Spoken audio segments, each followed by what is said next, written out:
समितीतील सदस्यांना वाटण्यासाठी ती आणण्यात आली होती असा आरोप केला जातो। समित्या त्याच्यासाठी आहे की पैसे जमासाठी करण्यासाठी समित्या असतं आणि 15 वर्षाचा भाजपाचा जर कार्यकाळ पाहिला तर प्रचंड भ्रष्टाचाराचं प्रमाण वाढलेलं आहे। नैतिकता नावाची गोष्ट पूर्णतः घसरली आहे। न्यायालयामध्ये लोकांना संशय आले लागला। निवडणूक आयोग सुद्धा संशयाच्या घेरात सापडलेला आहे। सरकार आपल्याशी जो चांगला वागेल त्याच्यासोबत सरकार चांगलं वागेल। सरकार म्हणून पक्ष चालवण्याची जी मानसिकता अधिकाऱ्यामध्ये आली, म्हणजे आपण पाहतो का एखाद्या राजकीय पक्षानं पार्टीच्या नेत्यानं जसं प्रशासन चालावं तसं अधिकारी चालवावं लागलं आणि त्याच्यामुळं प्रचंड भ्रमनिराश लोकांमध्ये आहे।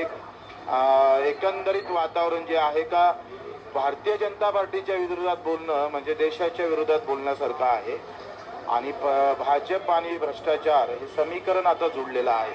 तुम्ही पहा का अजूनही संजय गांधी असन MRGSच्या मजुराचे पैसे असन 6 महिन्यापासून भेटत नाही। कित्येक लोकांच्या घरकुलाचे पैसे काल मराठवाड्यामध्ये विहिरीचे पैसे भेटले नाही म्हणून आमच्या एका कार्यकर्त्यानं झाडावर चढून आंदोलन केलं। माझ्याजवळ मॅसेज आहे, मी फडणवीस साहेबांना मॅसेज पाठवला। तो बुलढाणा